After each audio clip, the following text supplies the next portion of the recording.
en el caso de ustedes. Una es, por supuesto, el manejo de las malformaciones congénitas cuando ustedes deben solucionar o dirigir estos casos a las pocas semanas de vida habitualmente, muchas veces a los primeros días. Pero también es un tema que nos sirve para que ustedes se acerquen a lo que se llama manejo de la hipoacusia neonatal. ¿De acuerdo? Entonces, el escenario clásico es que ustedes están en provincia y les llega una mamá con un niño de pocas semanas de vida con una malformación de oído. Apenas tiene un rodete, no es el pabellón normal, no tiene conducto. Y esto ocurre, como les decía, a veces en situaciones alejadas de los centros. Esto es un caso real que ocurrió en realidad en una población que está cerca de Serrano. Nada se hizo en su lugar de origen, fue derivada a Padilla, y en Padilla le dijeron, de un mes como máximo tienes que ir a Sucre para que le saquen radiografías y tal vez le abran un agujerito. Bueno, esta señora, para poder encarar el viaje y los supuestos gastos, tuvo que vender su vaca. Eso en su escenario socioeconómico es equivalente a que ustedes vendieran su auto,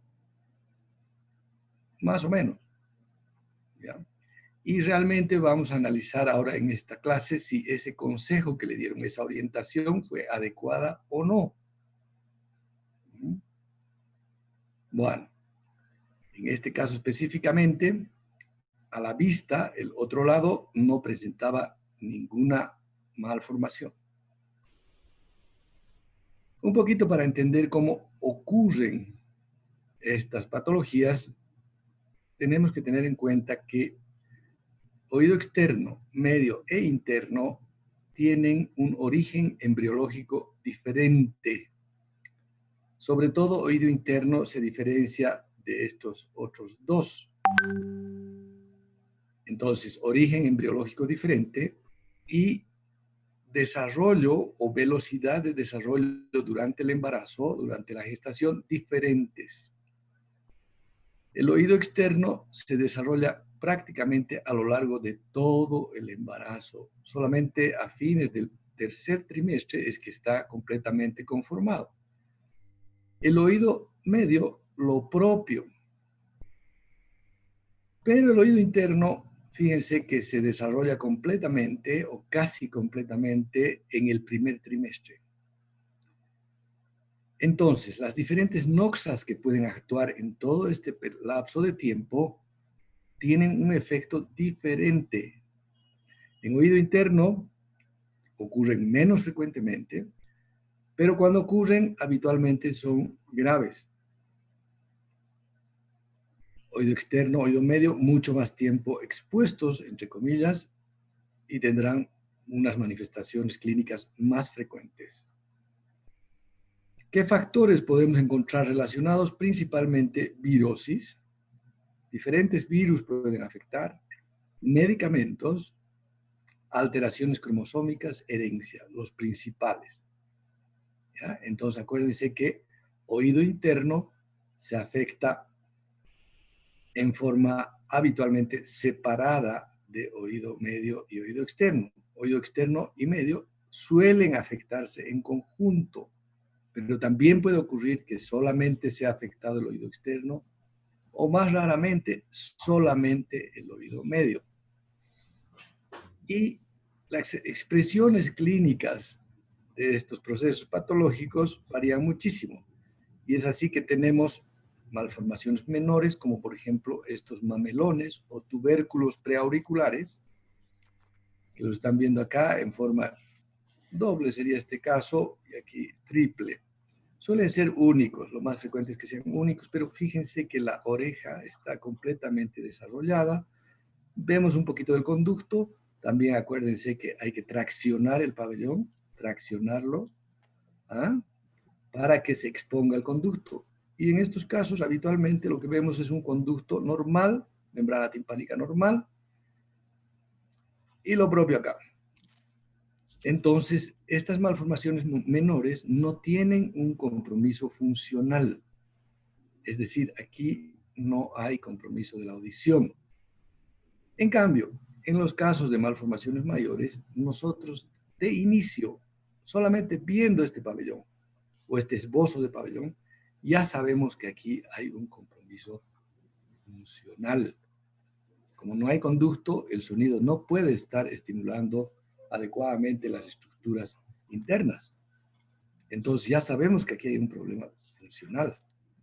Pero aquí también tenemos que hacer un razonamiento. ¿Es este un compromiso uni o bilateral? Porque eso cambia totalmente las cosas. ¿Ah? Entonces, primera cosa, examinar la lesión, describirla, anotarla, pero no quedarse solo en la lesión. Hay que examinar todo lo que es cabeza y cuello, si es que la malformación es de oído, porque a veces suelen venir asociadas. Por ejemplo, en este caso tenemos un pabellón que tiene malformación no por falta de desarrollo, sino excesivo desarrollo. Esta es una macrotia claramente desproporcionada al tamaño del cráneo. Y además la implantación, si se fijan acá, es muy baja. Pero hay algo más que ustedes deben estar ya notando. ¿Qué será?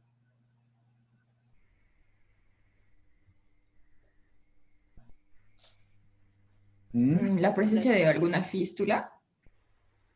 No veo yo acá fístula, tal vez con un acercamiento, pero hay algo que puedo ver de lejos. Tiene una implantación, señor auricular. Tiene, perdón, Implantación baja. claro, es lo Del, que dijimos, ¿ya? Tiene macrotia, implantación baja, ¿y qué más? La mandíbula está Cuello corto. caída. Mandíbula muy pequeña, ¿ya? Eso se llama micrognatia. Entonces ya tenemos 1, 2, 3.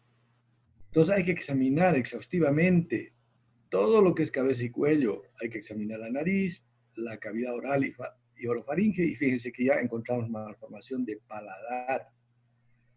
Ahora, ¿por qué les hago énfasis en esto? Porque tenemos dos situaciones como especialistas. Nos refieren, las malformaciones congénitas no las van a solucionar en el lugar de origen, van a referirlas al especialista y vienen con una hojita de interconsulta.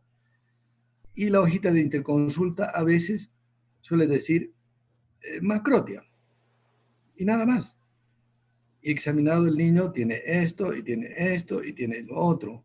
Entonces, ¿qué nos está diciendo a nosotros? Que hubo un examen insuficiente. Eso no dice bien de la persona que está refiriendo. A veces en situaciones, pues, siempre les cuento yo el caso que a mí me dejó perplejo de una persona que llegó porque su hijito tenía un mamelón preauricular, referido por un mamelón preauricular, tenía como un par de meses de vida, y la mamá me dice, no es todo eso, doctor, mi hijito tiene un problema en su paladar tiene una hendidura, tiene un agujerito, me dijo ella. Y no era un agujerito, era un paladar hendido completo. Pero le digo, ¿y cómo es que aquí en la referencia, señora, no está anotado eso? Qué raro, ¿no? No lo han examinado, doctor. Así, la mamá y el niño había nacido en un centro hospitalario de tercer nivel. ¿Y cómo se ha dado cuenta usted? Desde el primer momento, doctor, porque cuando le daba pecho, la leche salía por la nariz. Entonces, eso no puede pasar. Entonces, examinen bien. No solamente cabeza y cuello, examinen extremidades, deditos, región genital, anal, etc. ¿Ya? Y si ustedes anotan en la historia, en la referencia, que encontré A, B, C, D, pero no sé qué síndrome estará configurando, igual me habla muy bien de la persona, porque dice, supo examinar, se dio cuenta, y ya después, pues, averiguará, y nosotros mismos averiguaremos qué síndrome es específicamente. Bueno, Una otra herramienta que se tiene para valorar las malformaciones, pero no en el primer momento, fíjense bien, estoy diciendo claramente, no en el primer momento, es la tomografía. ¿Ya? Antes, estudiar el peñasco por radiología era muy complejo, tenían que ser radiografías muy buenas, y eso no siempre se consigue. Y aquí están viendo una tomografía, ¿en qué plano? ¿Qué plano será este? ¿Mm? Bueno, les comento que está cortada la tomografía y aquí se sacó la parte del medio para que los peñascos puedan ser comparados de mejor manera. Esto es derecha, esto es izquierda y aquí es parte del etmoides. Esto es parte del etmoides, esto es parte de la órbita. Por lo tanto, es una tomografía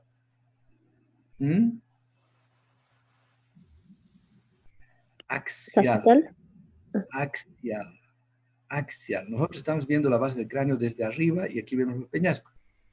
Vemos un peñasco normal con un canal semicircular, parte del vestíbulo, conducto auditivo interno, oído medio, caja timpánica con dos huesecillos. Al otro lado vemos también la mastoides con su neumatización, el antro, aquí la caja timpánica con sus huesecillos, pero el laberinto, fíjense que tiene una configuración completamente diferente. Esto para el laberinto posterior es completamente anormal, es una malformación de oído interno, que en épocas pasadas hubiera sido muy difícil de establecer desde el punto de vista de imágenes. Veremos otra, aquí se nota mejor, otro corte axial. El corte axial es lo que equivale a horizontal en lo que suelen identificar ustedes. Etmoides. Aquí debería estar esfenoides, pero no se ve porque no se ha configurado todavía. Aquí tenemos los peñascos bastante neumatizados. Fíjense que tiene aire hasta el vértice del peñasco. Conducto auditivo externo. No se ve el aire negro hasta afuera, dependiendo del nivel del corte. ¿Ya? Seguramente pasó por acá. Tenemos la caja timpánica con los huesitos y aquí tenemos el laberinto anterior. Por lo tanto, esta estructura, ¿qué sería? Laberinto anterior, ¿qué encontramos en el laberinto anterior? Esto es el caracol. ¿Ya? El caracol. Bueno, ¿qué problema hay aquí? Conducto auditivo externo aquí, bien, aquí no. En el plano coronal o frontal, como suelen ubicar ustedes, pero tienen que acostumbrarse a usar los términos que usan los especialistas en una determinada área. Entonces, ese corte frontal se llama coronal en imagenología. Bueno, aquí tiene, esto es el pabellón parte, conducto, fíjense que está patente. La caja timpánica con martillo se ve claramente acá. Acá canal semicircular superior, conducto auditivo interno. Y acá no se ve el conducto auditivo externo, no se ve. ¿De acuerdo? Veamos otra para que se vayan familiarizando con tomografías. Aquí un otro caso donde vemos igualmente un peñasco muy neumatizado hasta la punta del peñasco con aire.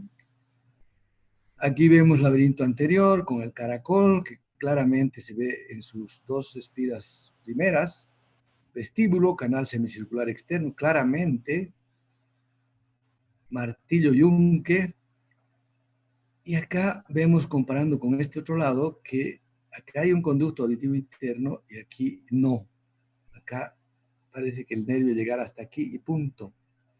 Entonces, este es un caso que se estudió, además de la tomografía, por resonancia. Entonces, aquí en la resonancia, fíjense que todo lo que es hueso desapareció y se está viendo con mayor énfasis el tejido blando. Esto es fosa posterior. Bueno, está más o menos en el mismo nivel y vemos caracol. Fíjense que bien se ve el caracol. En este caso ya no sería el óseo, sino el membranoso. Vemos el nervio octavo claramente acá y aquí no. Entonces se trata de una agenesia de conducto auditivo interno. Y acá están viendo el canal semicircular lateral. Y acá esta colita, con esta bolsita acá, en realidad es el saco endolinfático. Esa conducto y saco endolinfático. Esa estructura que les dije que se abordaba en una operación para curar enfermedad de Meniere, poniendo una válvula acá para drenar permanentemente el exceso de endolinfa que pudiera haber en el laberinto. Entonces, les muestro esto para que vayan entendiendo que tienen que repasar la anatomía, porque en la actualidad las imágenes, el mundo de las imágenes se ha desarrollado de forma exponencial y no hay estructura en el organismo que no se pueda valorar por imagen, ¿ah?, en forma muy detallada. Y para eso ustedes tienen que acordarse de la anatomía, si no, están perdidos. Bueno, volviendo a nuestros pacientes, vamos a tener algunas prioridades cuando enfrentamos uno de estos casos. A ver, primero, desde luego, tienen que examinar exhaustivamente la lesión, describirla, anotarla en la historia clínica. Tienen que buscar lesiones asociadas, como les dije. Y tienen que valorar la audición. Y la audición que más nos va a interesar en realidad es la audición del otro lado, en el caso de las malformaciones unilaterales. En el caso de malformaciones graves bilaterales, de entrada ya tenemos que sospechar que hay un compromiso bilateral funcional. ¿Y por qué es tan importante asegurarnos de que por lo menos uno de los oídos esté funcionando bien? ¿Por qué será eso crítico? Para el desarrollo del lenguaje. Exactamente, exactamente. ¿Ya? Es tan importante esto que los audiólogos en los países con mayores recursos inicialmente buscaron hacer un tamizaje universal al recién nacido, porque no solamente hay causas de hipoacusia neonatal por malformación, mucho más frecuentes encontrar por otras causas. Les voy a dar yo una listita de causas que tienen que tener en mente. Entonces, para no dejar pasar el tiempo y hacer algún tipo de intervención que restaure la funcionalidad, los audiólogos, les decía yo, siempre soñaron con hacer un screening universal. Y hubo un tiempo en que los exámenes no estaban tan a la mano, era complicado acceder solo en ciertos centros, pero todo eso cambió con las otoemisiones acústicas. Y en este momento, en muchos países, inclusive países vecinos, por ley, se hacen otoemisiones acústicas a todos los recién nacidos. No es algo que deba indicar el médico, se hace automáticamente.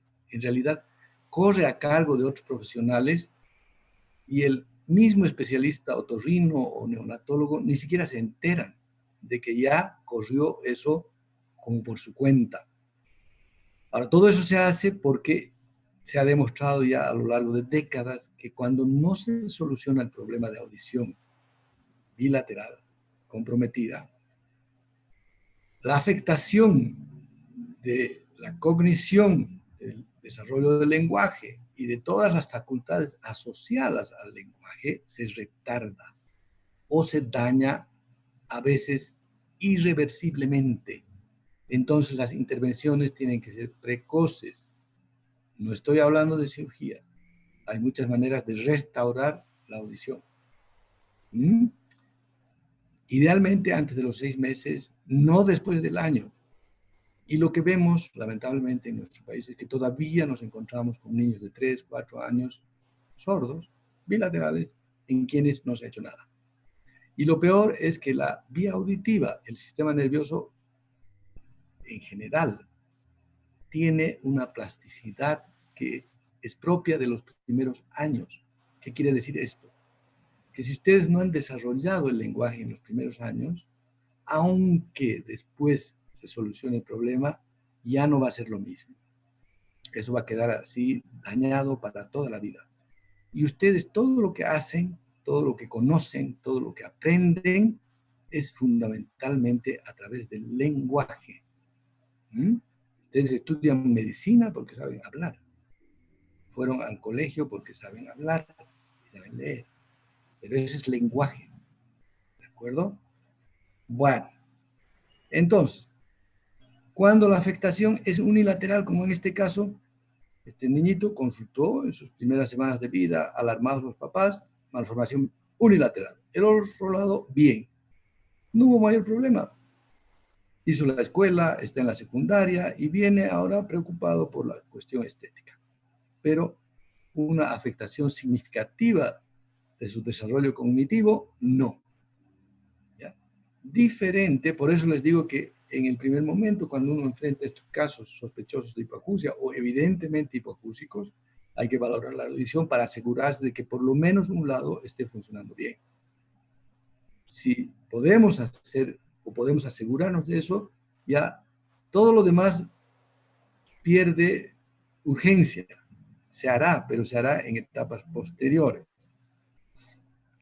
Diferente del caso de un niñito que, por ejemplo, a sus pocos meses es traído con una malformación grave de un lado y grave del otro lado. Aquí yo tengo la seguridad de que este niño no está escuchando bien. Y este niño necesita escuchar bien. Entonces, cuando yo sospecho hipoacusia, sobre todo bilateral, las unilaterales también hay que estudiarlas, pero sobre todo si es bilateral, debo hacer una valoración auditiva, autoemisiones, potenciales evocados. Entonces, en estos casos sí que se justifica que ustedes en provincia apuren a la mamá, motiven y digan, deben llevarlo. Pero si de algún modo ustedes en provincia se aseguraran de que un niño tiene por lo menos un oído funcionando bien, entonces ya no es necesario que hagan incurrir a las familias en gastos y en precipitaciones innecesarias.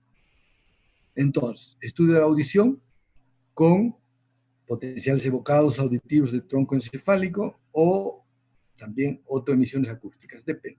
¿Ya? Esto es más fácil, más accesible, y este examen sobre todo se hace de forma universal en los países más desarrollados. Increíblemente en nuestro país no. Increíblemente. Y no es un examen caro. Debería estar en todos los servicios de neonatología o donde se atienden a niños. No ocurre así.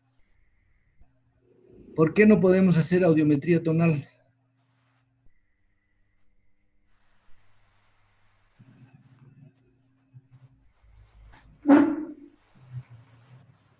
¿Ah? Doctor, sería porque los niños escuchan hasta -5, algo así. La audiometría tonal se llama subjetiva porque es un examen que depende del examinado. El examinado tiene que responder, tiene que decir, sí escucho. Y eso un niño de meses o de pocos años no lo hace. ¿Ya? Lo hace a partir de los 5, 6, dependiendo, podría ser un poquito antes. Pero en los primeros meses o años tiene que ser una prueba objetiva que no dependa del niño. ¿Ya? Entonces, autoemisiones acústicas, no se olviden, y potenciales evocados. Entonces, hago una estimación de su curva auditiva. Si es un defecto unilateral, eso puede esperar, pero si es bilateral, hay que hacerle escuchar, a la brevedad. Y en el caso de que sea una malformación con ausencia de conducto, no puedo ponerle un audífono convencional ahí. Tengo que ponerle un audífono por vía ósea. Entonces, este es un audífono que recibe el sonido acá, que tiene un micrófono, un amplificador, y el estímulo hacia el paciente va a ser dado no por el aire, sino por el hueso, a través de un vibrador. Acuérdense que no tiene pabellón ni conducto. Se puede sujetar también con una wincha de este tipo, o se puede implantar. Este, por ejemplo, tiene una parte del audífono implantado en el hueso. Eso es una operación. Lamentablemente, estos audífonos implantables o semi-implantables son caros. Este no es tan caro, es relativamente económico, pero esto es caro. ¿Ya? Son anclados en el hueso de esta forma. Tiene una parte que es como un dispositivo que está implantado en el hueso, y a este dispositivo se le agrega el audífono externo, el que recibe la señal sonora, se convierte en vibración y a través del hueso estimula lo que pudiera quedar de audición del caracol.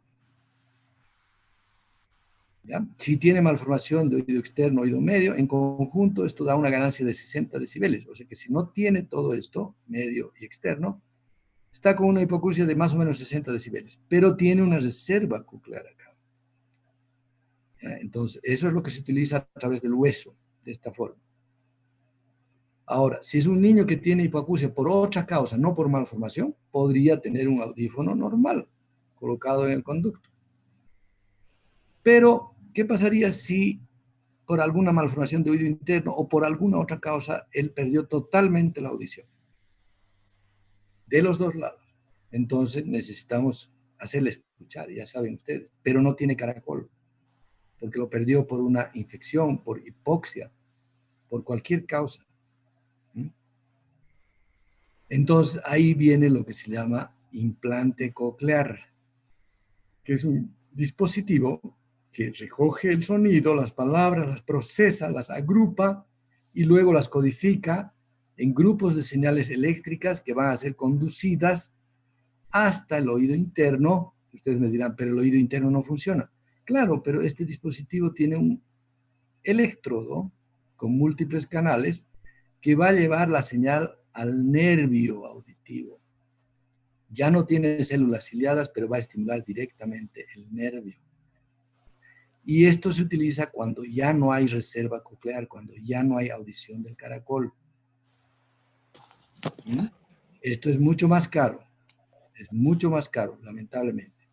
Ahora, tanto audífonos por convencionales o por vía ósea o implantes cocleares, incluso en nuestros países vecinos, son proporcionados por la seguridad social. El implante coclear, solo el implante, el aparato, sin contar con las cirugías y la rehabilitación de más o menos un año después de la cirugía, el aparato solamente cuesta más de $20,000. Pero como les digo, en los países vecinos, Brasil, hablemos Chile, hablemos Argentina, con todos sus problemas económicos, este aparato lo proporciona la seguridad social. Al paciente no le cuesta nada. Entonces, fíjense que tenemos un desfase muy grave. Bueno, les decía yo que no solamente tenemos que sospechar o podemos sospechar hipoacusia en pacientes con malformación. Por ejemplo, este niñito nació con lo que se llama ictericia, está muy amarillito. Cuando la ictericia llega a niveles muy altos, puede dañar el sistema nervioso central. Acuérdense que hay un cuadro de impregnación nuclear que se llama kernícteros, pero también se puede dañar la vía auditiva. ¿Ya? Entonces, cuando no se hace un screening universal a todos los niños, una manera más económica puede ser hacer screening a los casos de mayor riesgo. ¿Y cuáles son esos casos de mayor riesgo? Factores de riesgo auditivo. Todo esto. Esta lista la tienen en el diamante. La van a revisar, la tienen que tener presente siempre. ¿Qué quiere decir esto? Que en los niños que tienen historia familiar de hipoacusia, malformaciones craneofaciales y una cantidad de otras condiciones, deben hacer screening auditivo, tamizaje auditivo, autoemisiones o potenciales. Ahora, ustedes me dirán, pero nosotros estamos en provincia, ahí no hay autoemisiones ni potenciales. ¿No hacemos nada? Claro que sí. En las primeras semanas, uno puede examinar la audición de un paciente, de un recién nacido, a través de reflejos. Esto que están viendo acá es el reflejo de Moro, se llama, que uno lo sienta en 45 grados en una camillita al recién nacido y por un momento hace como que le quita el sustento. Esta manito se retira un poco. Entonces, el niño que tiene un desarrollo neurológico normal va a tener un reflejo de defensa que consiste en extensión de extremidades y de cuello. ¿Ya? Ahora, cuando el niño escucha un sonido fuerte, tiene esta misma respuesta. Tal vez no tan masiva, pero se sobresalta. Después de las primeras semanas, en los primeros meses, seguimos examinando a través de reflejos, respuestas reflejas, como el reflejo cócleo-palpebral, es decir, pestañeo frente a un sonido que se le introduce abruptamente, intenso, o relativamente intenso, fuertecito, no puede ser muy suave. Reflejo cócleo-oculógiro, el niño en manera refleja gira los ojitos hacia la fuente sonora, pero no la está buscando, es una respuesta refleja. O gira el cuello, cócleo-cefalógico. Todo esto nos está indicando que un niño está escuchando bien. Después de los 6 meses, ya no solamente hay respuestas reflejas, sino cambios de conducta. Entonces, el niño busca el sonido. O, por ejemplo, cuando la mamá entra al cuarto, el niño está despierto, pero no está viendo a la mamá, pero escucha la voz de la mamá. Inmediatamente busca a la mamá, se sonríe. Solo con la audición. ¿Eso qué quiere decir? Que está escuchando. Eso pueden obtenerlo de la historia. Ni siquiera tienen que hacer ustedes. Ahora, después, un poco después, 8 meses, 7, 8 meses más o menos, ocurre lo que se llama el balbuceo. Esto lamentablemente ocurre en los oyentes y en los no oyentes. Es el a, gu, gu, da, da, ba, ba. Eso es el balbuceo. No nos indica nada. Pero después, alrededor del año, aparecen las primeras palabras. Y ahí uno está completamente seguro de que el niño escucha. Si les traen un niño de 1 año y medio con una malformación gravísima de un lado, pero el otro lado normal, y que está hablando, ese niño no va a tener problemas serios. ¿Ya? Eso puede quedar para después. Bueno, ¿qué preguntas tienen? Buenos días, doctor. Yo tengo una consulta respecto a qué pasaría si se presentara una agenesia del conducto auditivo interno y como habíamos visto una medida era el implante coclear, pero en este caso no se podría, según yo, no se podría realizar porque no habría una salida específica para el nervio auditivo. Entonces, en este tipo de casos donde se presenta esta agenesia, ¿qué haríamos? Ya. Hay contraindicaciones y hay indicaciones para el implante. La indicación para el implante es la anacusia bilateral. ¿Ya? Ahora, las indicaciones en medicina siempre evolucionan. Y hay gente que está planteando en este momento hacer implantes en agenesias unilaterales. ¿Ya? Pero tiene que tener ciertas características de desarrollo. O sea, tiene que tener un caracol reconocible. Cuando la malformación de oído interno es muy severa, no se puede poner el electrodo, no queda bien acomodado. Otra de las contraindicaciones de implantes son las infecciones activas de oído medio. Hay a veces infecciones crónicas de oído medio. Pero en principio, el implante estaría indicado para las anacusias bilaterales. Porque ya hemos visto que los problemas de audición unilaterales van a dar muy poco problema al paciente. Y en general, las intervenciones sobre los oídos, porque ustedes se preguntarán, ¿y por qué no se los opera? ¿Por qué no se reconstruye el pabellón y el conducto y el oído medio? Bueno, ocurre que todas esas intervenciones, por una parte, son como 2 grupos de intervenciones. Una son las estéticas y otras son las funcionales. Cada una de ellas implica 3 o 4 tiempos, con resultados pobres.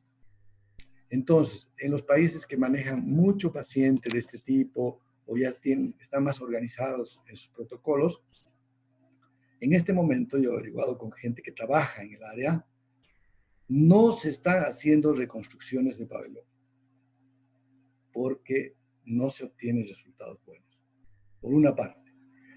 Los resultados funcionales que puedes tener tú operando 3 o 4 veces al paciente de conducto y de oído medio son muy pobres al lado de un implante de vía ósea, por ejemplo, un audífono semi-implantable. Ahora, por el otro lado, en estos mismos países también ya se ha adoptado como norma frente a los malos resultados, a todo lo que significa operar 4, 5, 6 veces a un niño durante su infancia, se ha optado por esperar la mayoría de edad, porque hay otras formas de solucionar antes. Audífonos convencionales, semi-implantables, implante coclear, lo que tú quieras. Se puede solucionar antes el problema funcional. El problema estructural o a veces estético se lo deja para después de que el paciente es mayor de edad y ahí decide él. Porque ya incontables veces ha pasado que el niño, después de haber sufrido todo ese calvario, con malos resultados, llega a la mayoría de edad y lo primero que dice es, ¿por qué me hicieron esto? ¿Por qué? Si yo hubiera podido decidir en ese momento, jamás me hubiera hecho estas operaciones. Esa es la figura. ¿Ya? Claro, doctor, pero en el caso de que se presente agenesia bilateral, pero del conducto auditivo interno, como nos mostraba en la tomografía, que ya estaría afectando porque está estrechando lo que es el nervio auditivo, en ese tipo de casos, si no sirve bien el implante coclear, ¿qué haríamos? Porque tampoco una cirugía parece factible. Sí se puede. Es una situación muy rara, pero existe lo que se llama implante de tallo cerebral. Entonces, en este momento hay muy pocos centros que hacen eso. Es un dispositivo similar al implante coclear, pero el electrodo va a tallo cerebral, a estimular directamente los núcleos cocleares. Ya no es un electrodo en forma de, digamos, un cable, sino que es como una pequeña plancha. Existe entonces implante de tallo cerebral. Está bien, doctor, gracias. Que le caería perfectamente al caso que tú estás planteando. Uh-huh. Ahora, plantear un implante de tallo cerebral a un caso donde el problema es unilateral sería como mucho, porque son cirugías. Podría alguien decir, ¿no es cierto? Tiene un oído normal, pero él quiere escuchar por los dos. Pero son operaciones con riesgo, no es sin riesgo. Ese es el problema. Y eso hay que poner en la balanza. Y por eso, cuando no hay una urgencia, se deja esa decisión para que tome el paciente cuando sea mayor de edad. Porque se Está bien, produce doctor. Muchas gracias. graves, ¿no es cierto? Donde ha habido complicaciones y el niño dice, ¿por qué me hicieron esto? Yo nunca opiné, no tuve voz, ni voto, ni nada. Es complicado. Gracias, doctor. Muy bien. Es un tema interesante, da para mucho. Si tienen preguntas todavía debajo del mantel, podemos ver en las próximas clases, pero en las próximas clases vamos a tomar otitis externa, localizada y difusa.